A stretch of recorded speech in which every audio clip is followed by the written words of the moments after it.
Did you get me? Nope, go ahead.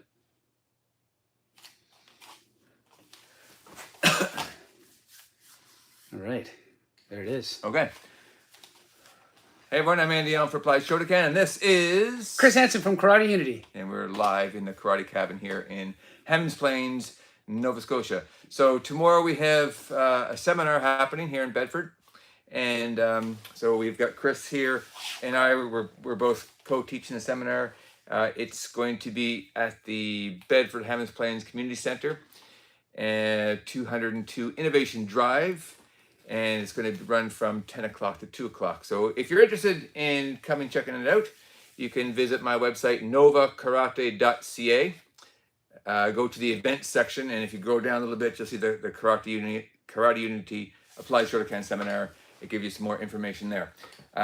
We are almost to capacity. I could probably squeeze in a few more. So if you're interested, please sign the registration form, and I will check it this evening. If we have too many more, I need to take more mats in. We're getting kind of full. Yeah, so Chris just came in from Toronto just a couple hours ago. Had some sushi. Yep. Got our bellies full. We're going to do some training here in a few minutes. But just want to talk to you about a few things. Let's see. The attendees we have coming is quite a diverse group of martial artists. We have a number of people. Ray McKinnon is a local martial artist. He's coming. He has got a extensive background in martial arts. He does Jeet Kune Do, Japanese Jiu-Jitsu, the Filipino martial arts, and he's bringing a bunch of his students and some other people he trains with. We have a number of people doing the Japanese Jiu-Jitsu, some people that have done some BJJ, Muay Thai, boxing, wrestling, Weichiru, karate. Andrew Dyken's looking forward to seeing you again tomorrow. It's going to be a great, and the thing I like about this is this is not a style. So my YouTube, my Instagram is Applied Shotokan, but I don't have a style of my karate anymore. Basically, it's my way of doing karate. And a little background on the name: when I first started doing this practical karate stuff, I kind of naively thought, I'm going to do all bunkai. It's going to be Applied Shotokan kata, but it's become much more than that. So Applied Shotokan is just my way of doing karate.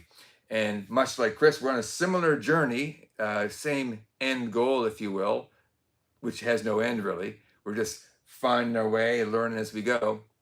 But the importance of cross training. So once I stepped out of my Shotokan bubble, I wanted to do some judo to learn some throws that were found in kata. And so I did some judo for a little bit. I do some BJJ off and on. And BJJ for me has really opened my eyes to what we can use kata for, what kata can represent in terms of application, something like a Jujiuki or so-called X-block. Frames. Agiuke is a frame, or Shutoke is a frame. You can use that Jujiuke for so many things. You can use it. The Okinawan version looks like that, which is not far removed from a figure four, which you can use for Kimura or Americana, gift wrap, kind of not gift wrap choke, but gift wrap to take the back. There's all kinds of things in BJJ that we can see the movements, similar movements and positions in kata. So my approach to karate is to take the useful parts of what I learned in Shotokan and things I've learned in other martial arts and kind of combine them in a meaningful kind of way. And the biggest thing that has been important for me in my development, and therefore the development of my students, is to be able to ditch the dogma, right? To get outside the bubble and just learn, and not, doesn't matter who it's from. Just learn skills, tactics that are useful in either fighting or in self-defense. And that's basically how I approach karate. It's very much a function over form approach to karate, which you'll see tomorrow if you join us at our seminar. Yeah. I you pretty much said it all. I mean, I want to add one more thing though. Like you were saying how you find certain things useful in Shotokan, and then you kind of pair it up with your other applications in other arts. I find that when you cross train, let's just say like lately I've been doing Japanese Jiu-Jitsu. Yes. I'm starting to see different ways of using frames in kata now, and I'm just seeing it now, and it's like more so than before. right? And then even when you're like in boxing, for example, I think a lot of you guys who've heard me talk about this a lot on my channels. Boxing for me, the first thing that I think of is stance work. So all the dachi wazas, even though boxing is a striking art, but to me, the sweet science behind boxing is the feet. For sure. And so all cat stance is the retreat. Going down deep for say a power jab, you're using shikodachi. And sometimes when you're turning and spinning, you're using the same biomechanical principles as the kosadach. And all that stuff. So the thing is, if you guys are not cross training, you need to be, because it's just a very good learning paradigm. And it's like it's like I don't understand, like, and I don't mean this as a slight. I just like we're both educators here, and I think we can say that you can learn from a textbook, but if you learn from a whole slew of sources, right, on the same subject, you're approaching that topic area from different lenses, right? Yeah. So that's where cross training kicks into play. And like tomorrow, I'm really excited. I know you're really excited too. We've got almost a full house tomorrow, and it's going to be players from Japanese Jiu-Jitsu. We've got strikers in there. We've got traditional martial artists that are coming. Some Uechi guys. Oh, it's Taekwondo guys too. Yeah. Taekwondo guys. Yeah. Rob LeBlanc, he lives locally. Murray McAvoy, I think he's in Fredericton area. He's going down too. Yeah. So you want to give them a little survey of what we're going to be covering tomorrow? Yeah. So for the morning session, that will be me from 10 to almost 12. And I'm going to start off with some Nijushiho Bunkai. So Nijushiho, we're going to look at the first 6 movements to be 1, 2. I won't give away what we're going to use it for. Yep. 3, there's that big spinny slap down kind of motion to this, and then we'll finish off there. So we'll do some Bunkai with that. We're going to do a kata-based ground drill. So some things that I learned in BJJ that looks like kata, so we can call it karate, right? So it's going to be a certain sweep and a certain choke. And so if you're coming, it'd be great if you have a gi, because we'll need the gi for the 2 chokes that we're going to do. The things that you definitely see in kata. Whether that's the original meaning, who knows, but we can be creative.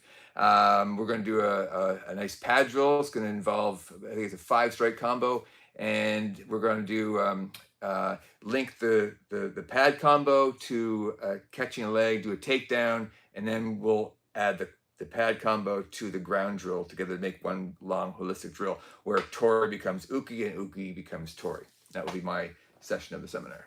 Yeah, and my session is we're going to start off with some functional attribute training from various arts. So we're going to be pulling from boxing, savat, and a bit of Muay Thai just in the beginning part where we're going to do some flow sparring and some pad work.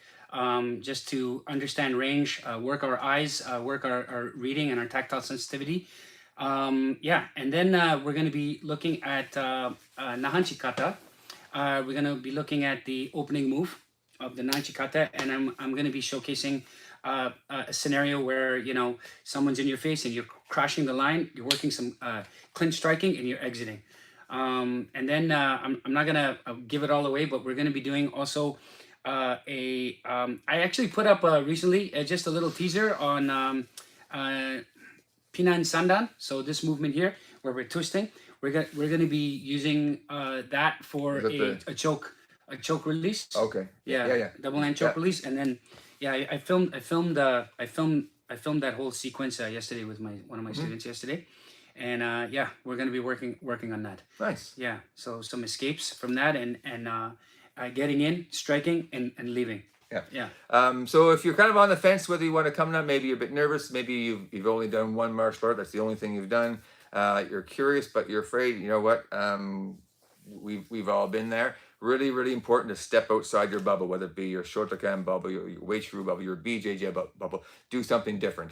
And Chris and I, we don't profess to be experts at everything, but we're becoming well-rounded martial artists, and we're going to learn from each other. So it's going to be a great time. Anything else to add, Chris? Yeah, I just want to add, you don't have to have any belts in anything. Like even if you're just fresh to the martial arts, right? Our type of events foster like all kinds of ranks and stuff. Like just give an example. We did last year a knife seminar, and we invited Martin, Sensei Martin from Germany, Karate Noise, and it was really cool. Like my neighbor and some friends, they had zero martial art experience, right? And he was scared in the beginning, but when he walked in, like he was taken care of, Yeah, right? yeah. And I'm gonna tell you right now. I mean, I don't know the people that are at this event, but I know them through Andy, and I'm telling you right now, when you come down, we'll take care of you. We'll make sure that you know what to do, and you're gonna walk away with at least one thing in your arsenal. Yeah, and again, you do so- not need to be a black belt of any kind. One of my students, she's been training with me for a few months. She's a yellow belt. She's going to come, learn lots, and maybe kind of some things she doesn't remember. Yeah. That's okay. We're going to go have fun together, and it's going to be a great experience. So hopefully see you there tomorrow. Yes, that's right. One more time. So the location, 202 Innovation Drive in Bedford, Nova Scotia. If you want more details, time is 10 to 2. You can visit my website, novakarate.ca/events. Scroll down, it's the third one on the list. The Karate Unity and Applied Shotokan Seminar. Myself, Andy Allen, and Chris Hansen. That's right. And I was just thinking, do you want to maybe just do like a quick little teaser, like maybe some, give them a little sample of tomorrow? Okay. Yeah, just All right. something quick. Okay. Yeah. Let's move this bench out of the way. Okay. What are we doing here? Come right here. Okay. All right, so the Nijushiho we're doing. So movement one, we're gonna do 2 drills. This is the first one.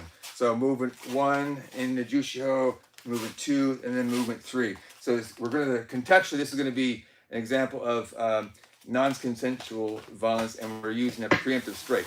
So, and I'll talk a little bit about Canadian Criminal Code and the amount of force you use to resist the attack is going to depend. What you're allowed to do depends on the context. If he's 6'8", that's a bigger threat than if he's a 12-year-old trying to attack me. But basically, he's going to have his finger in my chest, and he's angry. He's motioning off to me. So the first movement, we come up like this. Now I should be talking like this with my fence up, but the arm extended and coming down here. I'm going to use it as a slap down, and then real quick it's going to be a boom. Oh, sorry. So this movement is going to chop the side of the neck, and that little chop is going to buy me a little bit of time to grab. So I'll just slow it down. It's going to be, and if he has, depending on the range, I might want to grab his finger and kind of crank down that too. I'll grab his finger, snap here. We're going to use this movement twice. This is going to become a frame. So it's here. And then when we punch under our arm like that, I'm just going to alter my angle. And I'm going to come down here. It's going to be a bicep bump to the back of the head. Smash. And then from there, I'm going to come up into a guillotine choke. I rise up and I get the tap. That's going to be drill 1 of 2. Drill 2 will use these movements in the Jushiho as well. We'll link those 2 drills together. Boss. Me good time. Yeah. Anything else? Yeah, I'll give a little teaser. Okay, so let's see. So we're gonna do a drill borrowed from combat sport and some tactical combatives. So for example, I'm gonna you feed me some attacks. Right, we'll start off here just to freshen up our defenses, and then we crash in. As soon as we crash in, we have to establish now. So once we're in here now, I've got some limbs here, so I'm gonna clinch up. Right, and then I'm gonna throw in some shots here, boom, and then get out, right, type of thing. Crash and clinch. Yeah, crash and clinch. So the idea is like, a lot of us end up fighting at a distance, but this kind of teaches you to be a little claustrophobic, and we have a tool in place, the crash covers. So I'm going to be teaching, sharing, I should say, some crash covers that, allow you to be somewhat comfortable crashing in, and then we get to work from there. So yeah. Come tomorrow, man. We're gonna have a good time. Awesome. Yeah. All right, let's. All right, bye, guys. Follow our spaces, and I'll see you soon. Okay.